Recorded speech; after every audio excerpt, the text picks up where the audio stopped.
Teman-teman sudah kenal belum dengan Mars, alias salah satu planet dalam astrologi yang bisa membantu kita mengetahui tentang emosi, anger atau kemarahan, dan bagaimana cara kita menyalurkan gairah, keinginan, desire, patience. Ada banyak planet dalam astrologi, dan Mars itu adalah salah satu planet. Aku sering sebut sebagai personal planet atau planet yang tiap orang pasti beda-beda. Derajatnya, degree-nya ada di house atau ada di rumah keberapa juga pasti beda-beda. Dan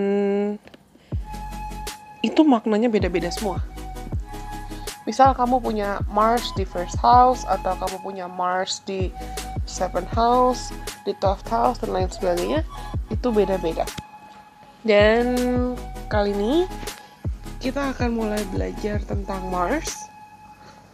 Kita akan belajar Mars di tiap sign atau tiap zodiak, di house, di rumah, dan apa yang sebetulnya perlu diantisipasi atau dilakukan ketika kamu memiliki placement atau penempatan Mars tertentu di birth chart kamu.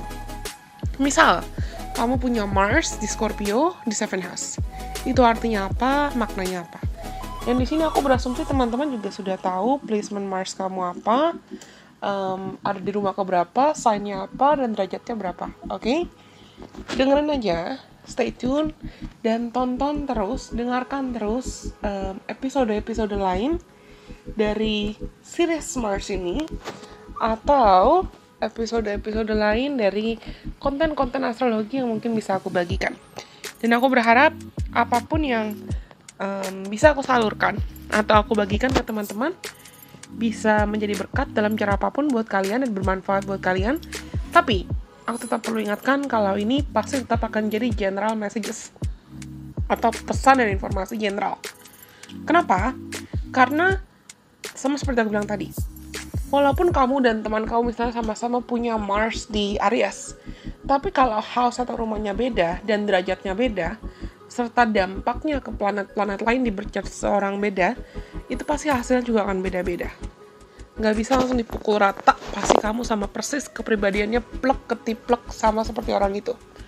Walaupun mungkin kalian anak kembar sekalipun. Oke? Kalau misalnya nanti di antara teman-teman ada yang tertarik untuk konsultasi lebih dalam lagi, untuk mencari tahu tentang dirimu lebih dalam lagi dengan astrologer siapapun, entah dengan aku atau siapapun astrologer lain, silakan go ahead. Semoga memang kalian juga bisa sadar dan belajar kalau keberadaan astrologi itu sangat luas, sangat dalam, bukan hanya sebatas alat meramal saja. Anyways, kali ini kita mau belajar tentang apa ya? Mars dalam astrologi itu merepresentasikan seksualitas, inisiatif, dan bagaimana cara kita menyalurkan tenaga kita. Memang identik dengan dewa peperangan yang energinya sangat-sangat maskulin. Dan dimanapun tempat Mars kita berada, itu bisa menunjukkan bagaimana cara kita menyalurkan emosi, amarah, temperamen, dan motivasi kita dalam hidup. Apa yang bisa membangkitkan insting natural, insting alami tubuh kita. Apa yang bisa membuat kita merasa bergairah? Apa yang bisa membuat kita merasa berani atau bahkan takut? Apa yang ingin kita perjuangkan? Bagaimana cara kita bersikap ketika kita terpancing emosinya? Nah, ini adalah pertanyaan-pertanyaan yang bisa kita gunakan ketika kita ingin berkenalan dengan Mars lebih dalam lagi. Misalnya contohnya, teman-teman yang punya placement Mars di Leo, sadar tidak sadar itu mereka bisa sangat impulsif. Dan walaupun mungkin ada planet-planet lain atau aspek-aspek lain dalam diri mereka yang bisa menunjukkan kalau teman-teman yang punya placement Mars Leo itu pemalu atau cenderung introvert, mereka memang sangat percaya diri dan biasanya berani mengekspresikan seksualitasnya. Sedangkan teman-teman yang punya Mars di Taurus, contoh lain, itu mereka sangat memprioritaskan rasa aman, terutama kestabilan finansial. Mars itu bisa kita jadikan sebagai motivasi sih, tapi bisa kita jadikan juga, bisa dilihat juga di mana titik yang sebetulnya kita bisa, kalau kita udah kepancing banget, kita bisa agresif di situ. Nah, kali ini aku mau bahas tentang teman-teman yang punya placement Mars di second house. Kalian adalah orang-orang yang sebetulnya sangat bertanggung jawab, tahu dan paham bagaimana cara untuk bisa mengambil inisiatif atau langkah-langkah strategis yang realistis, langkah-langkah strategis yang achievable bisa kamu raih, terutama kalau ini ada kaitan dengan strategi-strategi untukmu bekerja, mengumpulkan uang, meningkatkan uang, berkarir, berkarya, meningkatkan koleksi aset atau apapun yang kamu miliki, dan memperbaiki kondisi hidup kamu dalam cara apapun, agar kondisi finansial dan kondisi keuangan kamu itu stabil. Kalian itu sangat-sangat memiliki keinginan yang besar agar kamu bisa mendapatkan lebih banyak. Entah lebih banyak uang, lebih banyak harta, lebih banyak aset, atau apapun. Singkatnya adalah, you want what you want, and you have to get it when you want it. Kamu tahu apa yang kamu mau, dan biasanya kalian itu tipe yang harus dapat itu ketika kamu mau buat dapat itu.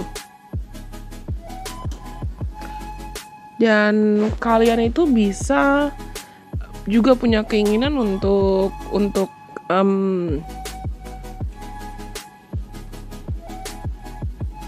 kalau misalnya kamu punya tendensi buat borosnya itu besar, langsung boros atau urgency untuk langsung enjoying atau menikmati apa yang sudah kamu punya, apa yang sudah kamu dapatkan, itu besar. Tendensi buat splurging-nya itu besar. Dan itu bisa membuat kamu secara tidak sadar jadi reckless atau ceroboh. Ceroboh dalam mengeluarkan uang atau menghabiskan uang, atau bahkan ceroboh dalam berinvestasi. Buat kalian, uangmu, apa yang kamu miliki, dan segala yang kamu dapatkan dan kamu rasa sudah kamu bangun untuk dirimu sendiri, itu adalah simbol kekuasaan, simbol status, simbol power. Dan kalian biasanya bisa sangat ingin, at least you want it. Whether you really want it or not, but at least you want it. Setidaknya kalian ingin untuk dipuji atas apapun yang sudah kamu capai, atau apapun yang sudah kamu usahakan, apapun yang sudah kamu dapatkan. Dan kamu cenderung punya keinginan untuk menunjukkan ke dunia, oh, I could get it, I could get that. Aku bisa punya ini, aku bisa punya itu. Dan kalian itu biasanya memiliki rasa percaya atau values dan nilai-nilai, kualitas dirimu itu tinggi. Kamu tahu apa yang bisa kamu kompromi, apa yang bisa kamu hargai, dan mana yang tidak. Aku bilang dari awal, ketika kamu sudah mau suatu hal, kamu akan langsung, ibaratnya, kamu yakin dengan apa yang kamu mau, kamu akan sangat memperjuangkan itu. Terlebih kalau memang kamu udah yakin banget. Kamu udah yakin banget kamu mau itu. Dalam hidup kalian, mungkin memang akan ada masanya dimana kalian perlu belajar banyak tentang lebih berhati-hati dalam mengeluarkan uang, bertanggung jawab dalam mengeluarkan uang, dan tentukan apa yang memang berharga buat kamu, tapi kamu sadar tidak bisa kamu paksakan ke orang lain. You cannot force that to other people. You cannot force what you believe is valuable to you to other people. Apa yang buat kamu berharga mungkin buat orang lain gak terlalu berharga, and that's okay.